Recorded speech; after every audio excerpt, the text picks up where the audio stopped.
Hello, this is day 15. This is a quick review of printing protocols and also a little bit about sections. Okay, so I'm using Max's, Shikai's, Kai's, and Ivan's drawings for this. And first about sections, which most of you will start today probably. The most important thing to remember about drawing the section is that the rule still applies as it did in plan. There's a cut and there is a nut cut.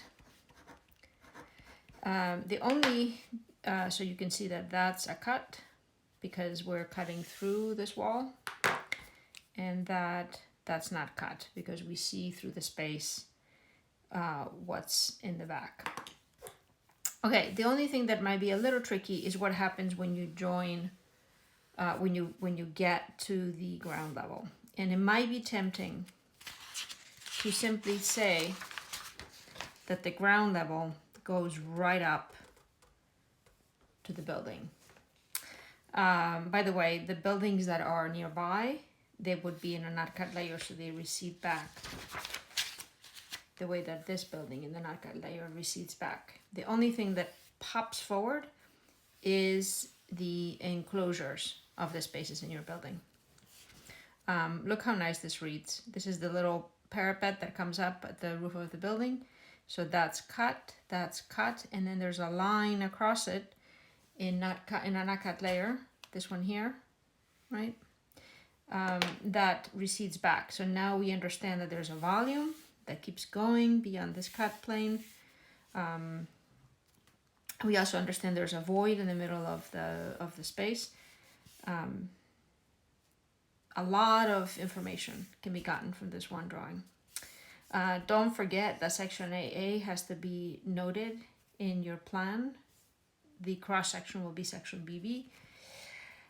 Okay, so back to this. So the reason that you do this is because the rule still applies, that you're following the line, you're following the surface.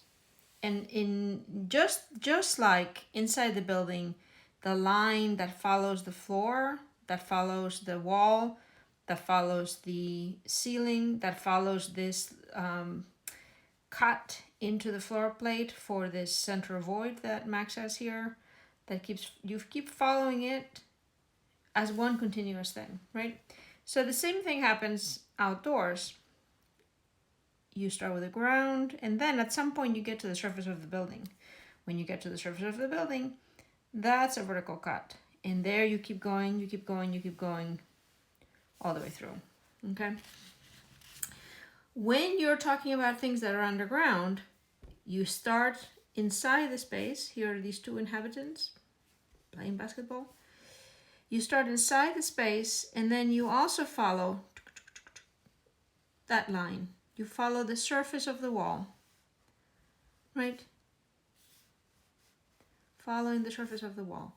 There's a room here. You follow the surface of the wall. Okay?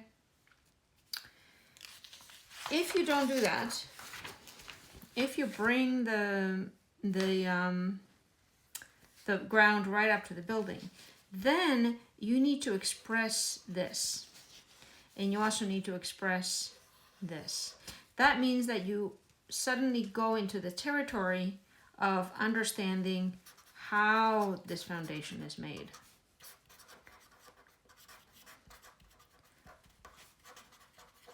And this is not what we're doing because we're not understanding what's inside the wall. We're not understanding what the structural requirements of this foundation are. We are limiting ourselves, not this line, we're limiting ourselves to drawing the inside surface and the outside surface of a wall. We're drawing the outside surface and we're drawing the inside surface.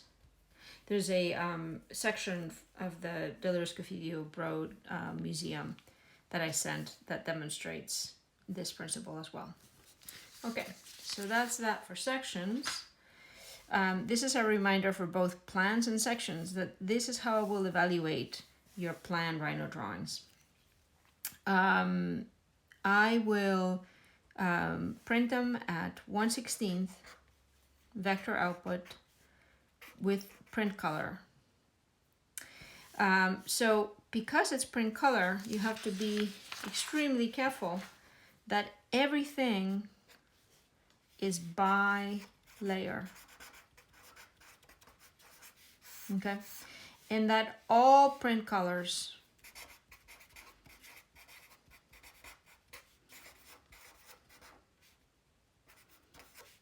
are black, all of them. Sometimes for a very subtle floor pattern, you might put in a gray color, but the professional and standard thing to do is to put them all as black, so that you can merely play with the width of the line, not with the actual color of the line. Okay, this one's coming out as blue, which just means that there is some layer setting somewhere that needs to be changed. It's not a big deal to do that, as long as you keep your drawing organized by layer. It's very easy to do, but it is something that you have to do before you print it. I'm also going to use this drawing to talk about what to do about trees. So the trees are coming in from the sidewalk, and the branches are sometimes slipping into the site. If you have the kind of building that does allow a little bit of open space here and the branches sit comfortably in there, then leave them. If they don't, then pull them back. You can shrink the tree if you want. You can move it slightly. You can redraw it so that it has different branches. So this you can fix. Now, why can you? Because if this were an actual building that was getting that was too adjacent to the branches of the tree, then some tree trimmer would come, or maybe even plant a different tree if it were that extreme. Our trees are not representations of the kind of tree that is there. Is a representation of the fact that there's one located here, there's one located here, there's one located here. And because of that, it would be a mistake to show the leaves going through the building. If your building comes right up to the, for example, if your building came up right up here and you saw that there was an interaction between the branches and the tree, then do something with the tree so that you don't see that. Because this is more like a notation than anything else. And in the real life situation, you would do something about it so that the tree didn't hit the building. In the case of this plan, however, there is no danger of that. So the trees can stay, and they in fact inform us about how the fact that there's this green kind of band here, would encourage the use of this entryway as the designer has meant it. Okay, so the other really, really important thing so that we keep working well is that the sources layer, the pink layers that have geometry work from the 3D model, they should stay underneath the plans until the end. So the Rhino file is in some ways the architecture, because the Rhino file has the language of that line work that's going to enable us to finish the delineation of the plan. Okay, so we're going to keep drawing on those source layers for a long time. Okay, blocks will mess up your printing, number one. Yes, I don't know what this is not number one. This is just number one page. Just so that I wouldn't confuse them. Here's number one page, number two page, number three page. Never mind about that. Again, blocks will mess up your printing. So, okay, so Kai brought this block in, and I thought, it's printing really dark. This is the kind of thing that you don't want in your drawing. It's minor, but it's also major. It's minor in the sense that it's easy to fix. It doesn't mean that much once you ignore it, but it also keeps you from focusing on actually reading the plan, So I went And I selected it and I tried to put it into a pattern layer, you know, so that it would show up as pattern. And then what do I find? I find that the print width is not by layer, is a specific amount. Do not use specific amounts, always use by layer. But the problem is that I did that. I said by layer, but it still came back muddy. And as I looked at it close up, I see that it's not one line, but two. It's two lines next to each other, which is what's creating the muddiness. And there's two lines next to each other because this thing came in as a block. So draw the thing. Okay, so you want something as a guide. So bring it in, put it in a layer called Sources Basketball Court, make it pinkish, lock it if you need to, make it no print, and then in the actual layer,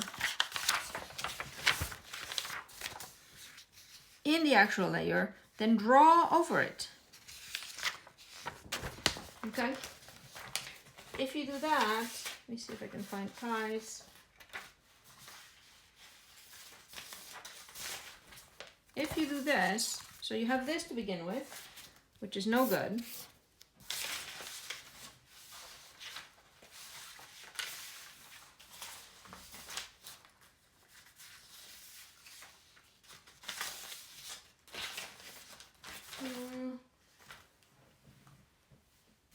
There's guys. Okay, you have that to begin with, but then I went and I redrew this in a new layer, and look at the difference. See that line and this line? That's the line you want. Just redraw them. It doesn't take very long. Okay, and finally, something about LT scale. This line, these lines that you see going all the way through in Ivan's drawings, have an LT scale of 1. In order for them to show up as dashed, I had to change the LT scale to 100. All right, that's it for now.